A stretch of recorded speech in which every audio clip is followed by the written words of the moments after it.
Assalamualaikum warahmatullahi wabarakatuh. Selamat datang, selamat malam semuanya. Selamat datang Bapak Indra. Kami dari kelompok 2 akan mempresentasikan studi kasus Shopmart dari analisis kelompok kami. Selanjutnya, next selanjutnya, slide selanjutnya.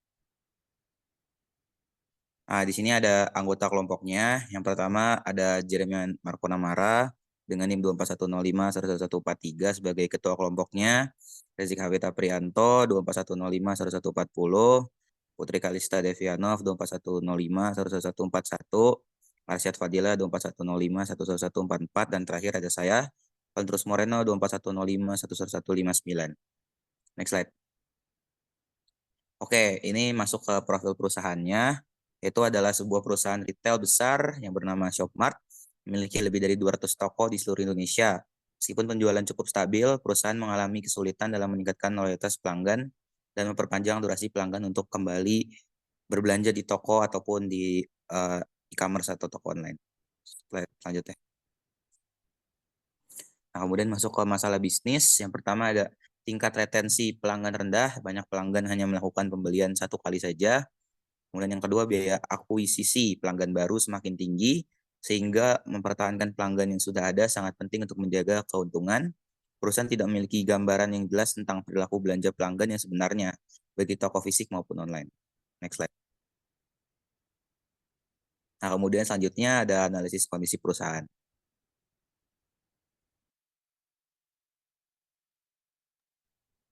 Ya, oke. Sudah masuk ke analisis perusahaan, yaitu pertanyaan yang pertama adalah, apakah Anda pernah merasakan bahwa penawaran atau rekomendasi dari toko retail itu tidak sesuai dengan kebutuhan Anda? Lalu bagaimanakah perasaan Anda sebagai pelanggan? Oke, alasannya yang pertama itu kami pernah, yaitu, cenderung merasa kurang diperhatikan gitu, terus penjual menggunakan cara, penawaran yang tidak personal pada konsumen, sehingga tidak menarik perhatian. Terus juga kami, merasa tidak puas. Nah, dampaknya kehilangan perhatian pelanggan dan juga berpotensi merusak hubungan emosional dan juga kepercayaan terhadap merek. Oke, selanjutnya, terus data apa yang paling penting bagi perusahaan untuk memahami kebutuhan pelanggan? Yaitu yang pertama, pengumpulan data transaksi untuk memahami pola belanja pelanggan. Lalu data transaksi meliputi riwayat pembelian, nilai rata-rata transaksi, dan saluran penjualan yang digunakan. Lalu data seperti usia, lokasi, dan pendapatan juga memberikan wawasan untuk menciptakan kampanye yang lebih relevan. Selanjutnya menganalisis interaksi digital dan feedback untuk memahami kebutuhan serta persepsi terhadap produk dan layanan. Lalu mengukur tingkat keterlibatan pelanggan melalui data keanggotaan program loyalitas dan pola penebusan hadiah. Lalu, membantu menyesuaikan strategi untuk tetap kompetitif. Lalu data tentang gaya hidup dan nilai-nilai pelanggan membantu menciptakan pengalaman yang relevan. Dan yang terakhir, yaitu menggunakan teknologi CRM dan analitik untuk meningkatkan retensi pelanggan dan juga menciptakan penawaran yang tepat, terus mengoptimalkan efektivitas pemasaran. Oke.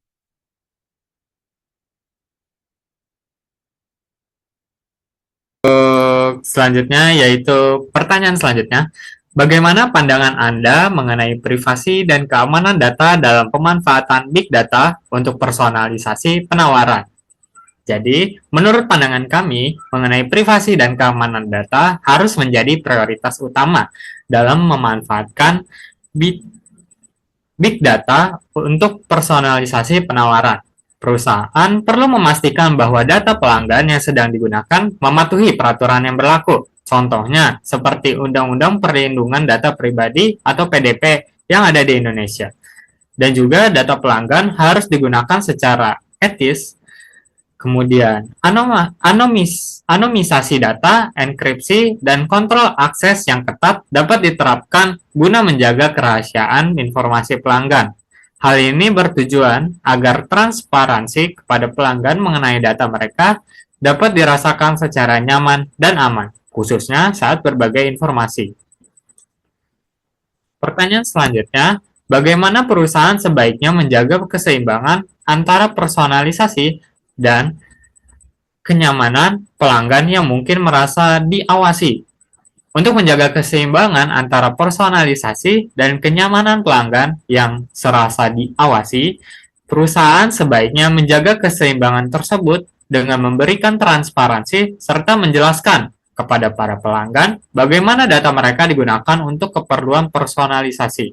Selain itu, perusahaan juga dapat memberikan kontrol privasi kepada pelanggan dengan cara memberikan pelanggan opsi untuk menyesuaikan preferensi privasi mereka. Selain itu, menggunakan data untuk memberikan rekomendasi yang benar-benar membantu pelanggan tanpa terkesan mengganggu atau invasif.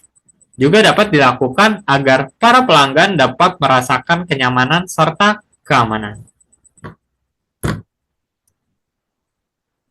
Baik, selanjutnya, apa yang akan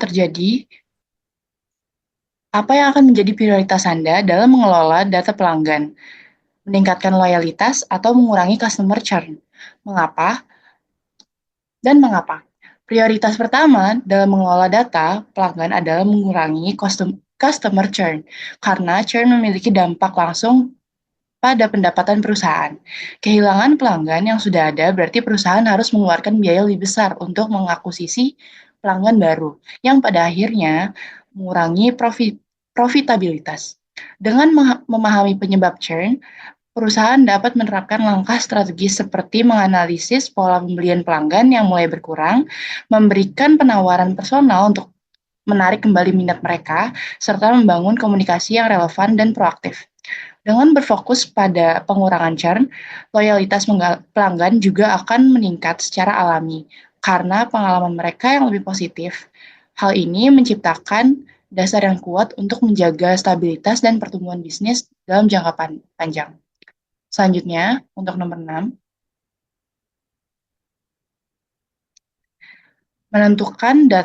bagaimana cara menentukan data yang relevan dalam analisis ini. Caranya yaitu menentukan data yang relevan dimulai dengan memahami kebutuhan bisnis dan tujuan analisis, yaitu meningkatkan loyalitas pelanggan dan mengurangi churn.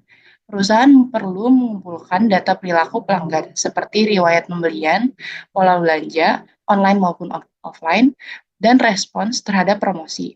Data lain yang penting mencakup umpan balik pelanggan, seperti ulasan atau keluhan, serta data interaksi dengan loyalty program, termasuk frekuensi penggunaan dan penukaran poin. Selain itu, aktivitas pelanggan di platform digital seperti pencarian produk atau keranjang belanja yang ditinggalkan juga memberikan wawasan berharga. Data kompetitor juga relevan untuk memahami alasan pelanggan berpindah. Proses penyaringan data dapat dilakukan menggunakan teknologi seperti algoritma analitik untuk menemukan pola yang signifikan dan menghilangkan informasi yang tidak relevan. Dengan pendekatan ini, perusahaan dapat fokus pada data yang benar-benar mendukung tujuan bisnis dan mengambil keputusan yang lebih efektif.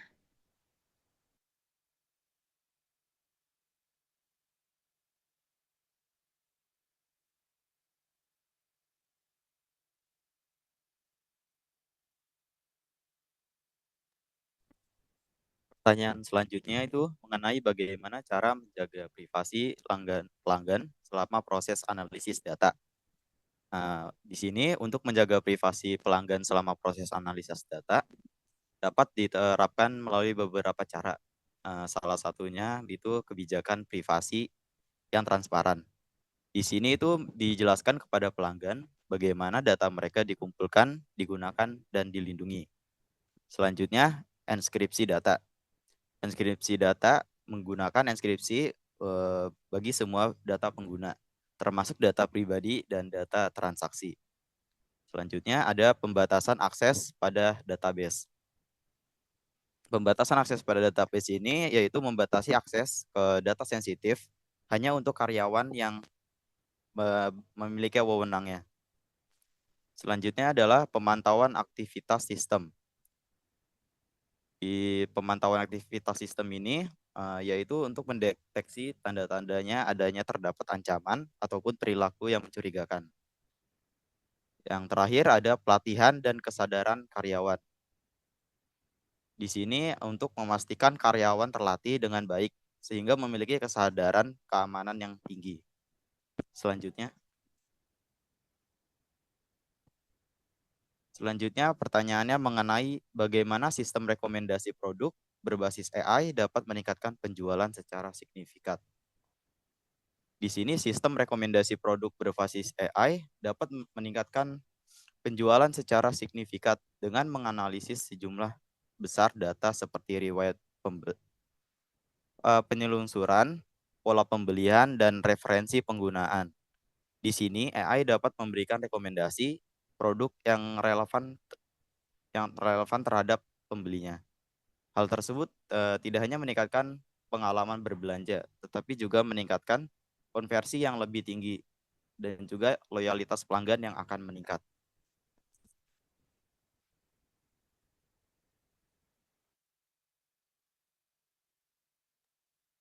Oke, selanjutnya 9. Apa saja tantangan terbesar dalam mengumpulkan dan menganalisis data dari toko fisik dan online?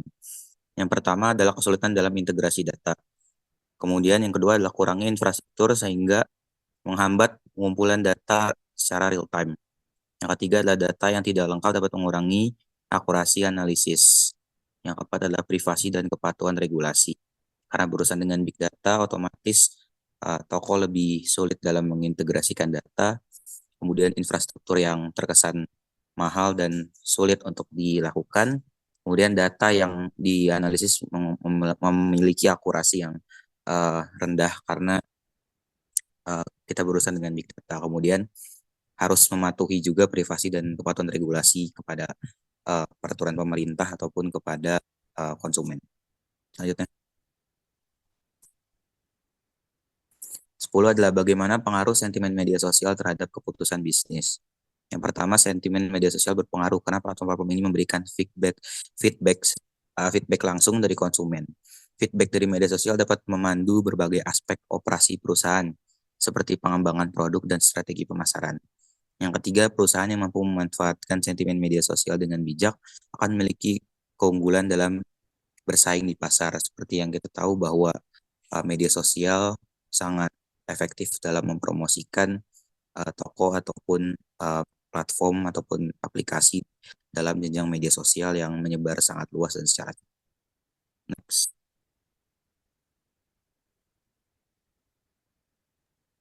Baik, selanjutnya di SWOT-nya, pertama, strength atau kekuatan.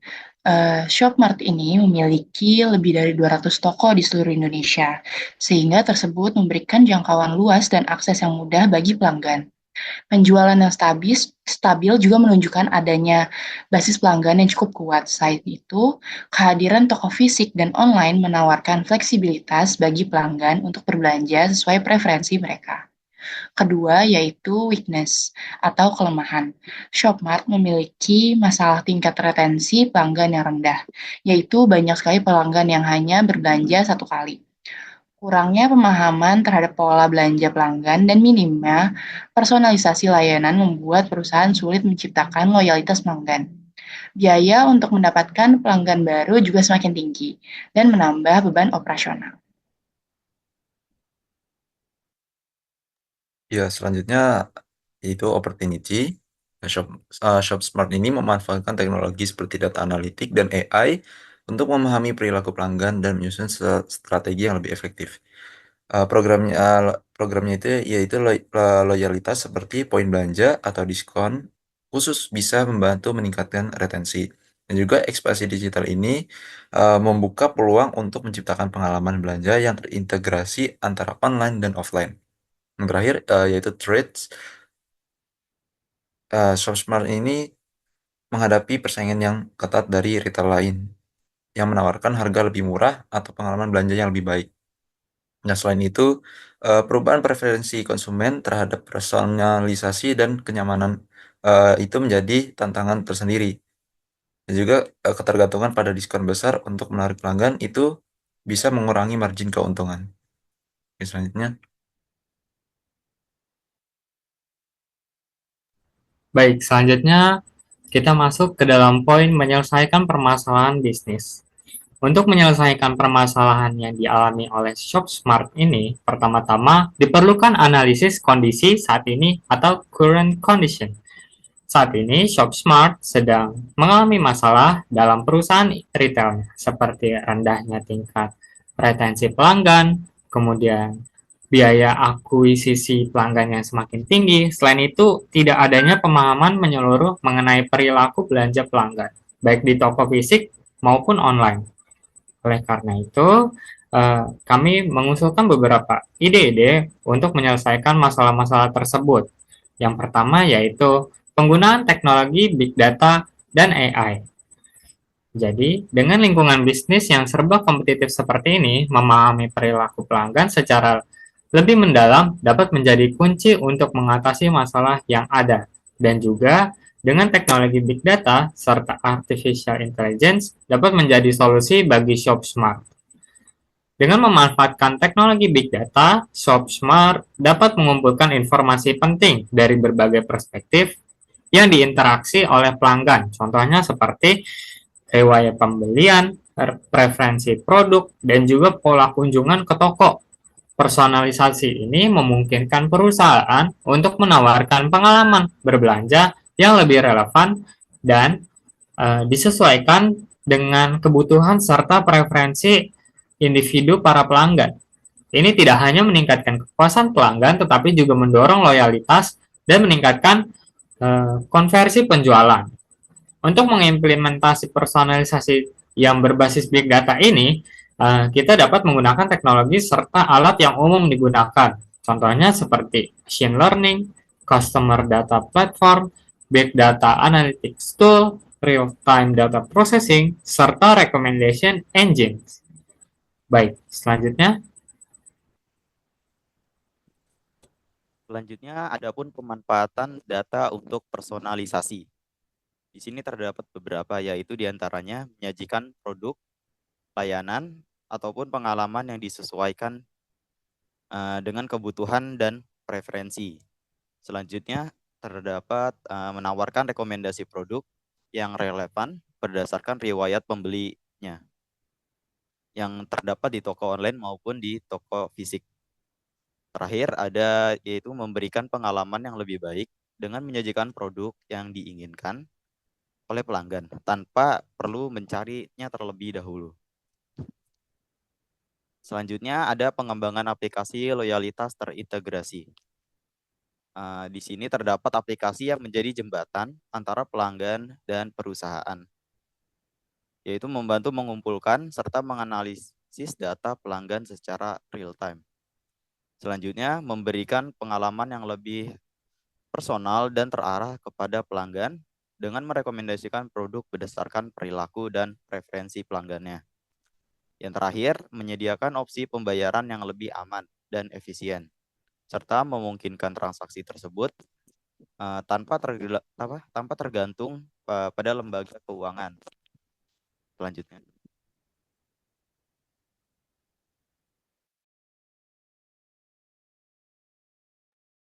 Oke, selanjutnya yaitu blueprint.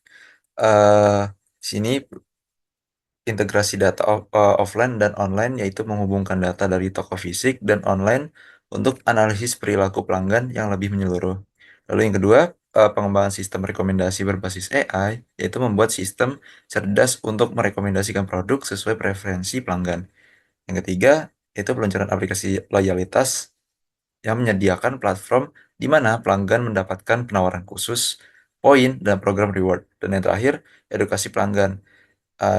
Ini tuh memberikan informasi kepada pelanggan tentang penggunaan data mereka dengan transparan untuk meningkatkan kepercayaan.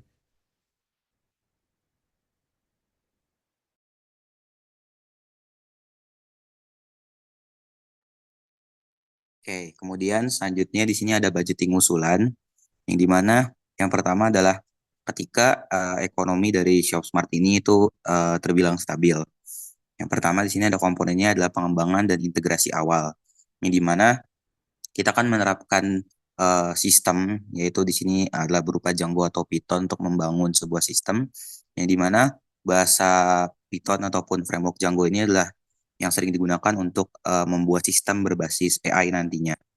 Yang kemudian biaya bulanannya itu diperkirakan sekitar 10 juta rupiah dan biaya tahunannya 120 juta rupiah ketika dikali dengan 12 seperti itu. Kemudian servernya yaitu shared cloud, yaitu biaya bulanannya adalah 2 juta rupiah, kemudian biaya tahunnya 24 juta rupiah, yang itu adalah AWS free tier untuk beban kerja yang ringan yang akan dibeli di Amazon. Kemudian yang ketiga adalah algoritma dasar atau ya open source, yaitu adalah TensorFlow untuk personalisasi rekomendasi di biaya bulannya 1.500.000, kemudian biaya tahunannya 18 juta. Kemudian ada tools analytic, Tableau atau Power BI untuk analisis data yang menyeluruh, yaitu ada biaya bulannya 2.500.000, kemudian biaya tahunannya 30 juta. Kemudian ada anonimisasi atau enkripsi, yaitu OpenSSL untuk keamanan data pelanggan sekaligus menjaga privasi. Yaitu adalah biaya bulanannya adalah 1 juta rupiah, kemudian biaya tahunnya 12 juta. Kemudian ada audit keamanan data, yaitu adalah OpenFast untuk deteksi kerentanan sistem, yaitu adalah mengamankan data pelanggan. Kemudian 1 juta biaya bulanannya 1.500.000, biaya tahunannya 18 juta, dengan total biaya bulanan yaitu 18.500.000 dan biaya tahunannya 222 juta. Kemudian yang kedua ada di saat ekonomi Shopsmart ini menurun, yaitu tetap sama seperti tadi komponennya, hanya saja di sini banyak yang diganti atau kita memasukkan source alternatif yang terkesan lebih murah untuk mengurangi pemasukan, walaupun akan berdampak pada performa tetapi tidak secara signifikan.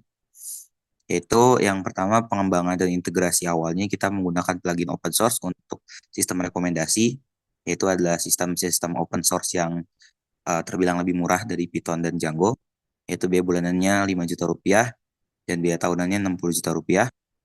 Kemudian server shared cloud-nya menggunakan DigitalOcean untuk kebutuhan yang sederhana, 1 juta rupiah di biaya bulanan dan tahunan 12 juta. Kemudian algoritma dasar atau open source 750.000 biaya bulanannya dan biaya tahunnya itu 9 juta, yaitu menggunakan scikit-learn untuk rekomendasi sederhananya. Kemudian ada tools analytic biaya bulan 1 juta dengan biaya tahunan 12 juta. Google Data Studio untuk solusi gratis. Kemudian ada anonimisasi atau enkripsi data, yaitu biaya bulanannya 500.000 dan biaya tahunannya 6 juta rupiah. NaCl untuk skala data kecil. Kemudian audit keamanan data 750.000 sampai biaya tahunannya 9 juta menggunakan Nessus versi gratis untuk audit internal. Dengan total biaya yang dikeluarkan bulanannya 9 juta dan tahunannya 108 juta. 108 juta. Kemudian ada budgeting usulan lagi, yaitu ketika ekonominya meningkat. Nah, ketika ekonomi meningkat, kita bisa meningkatkan berbagai performa untuk kenyamanan dan keberlangsungan terhadap loyalitas pelanggan dan memecahkan masalah yang tadi sudah kita temukan. Itu adalah pengembangan dan integrasi awalnya. Kita menggunakan Django dengan fitur tambahan loyalty program tersebut dengan biaya bulanan 20 juta, kemudian biaya tahunannya 240 juta. Kemudian server shared cloud-nya 5 juta dan biaya tahunannya 60 juta dengan AWS yang versinya EC2 dengan kapasitas yang lebih besar untuk menampung data yang lebih banyak juga. Kemudian algoritma kompleks, ya bukan open source lagi dan bukan algoritma yang ringan, yaitu menggunakan PyTorch untuk personalisasi yang mendalam dengan biaya bulanan 5 juta dan biaya tahunannya 60 juta. Kemudian ada tools analitik yang premium, yaitu Tableau Pro untuk analisis data skala besar atau big data dengan biaya bulanan 5 juta dan biaya tahunan 60 juta. Kemudian ada anonimisasi dan enkripsi, yaitu menggunakan ASIC Core Vault untuk enkripsi tingkat yang lebih lanjut dengan biaya bulanan 2.500.000 dengan biaya tahunannya 30 juta. Kemudian terakhir ada audit keamanan data dengan biaya bulanan 3 juta dan biaya tahunannya 36 juta, yaitu Nessus versi gratis untuk audit internal. Total biayanya yang dikeluarkan biaya bulannya adalah 40.500.000 dengan biaya tahunannya adalah 486 juta. Dengan hal ini perusahaan lebih berkembang lagi pada bagian fisik maupun online, di mana banyak bagian dari microservice server microservice server dan aplikasi yang dikembangkan baik dari tenaga ahli ataupun dari infrastruktur. Selanjutnya. Baik, Terima kasih yang sudah menyimak dari awal hingga akhir. Kurang lebihnya itu yang bisa dipresentasikan oleh kelompok 2. Mohon dimaafkan apabila ada kesalahan kata. Kelompok 2 izin pamit. Wassalamualaikum warahmatullahi wabarakatuh.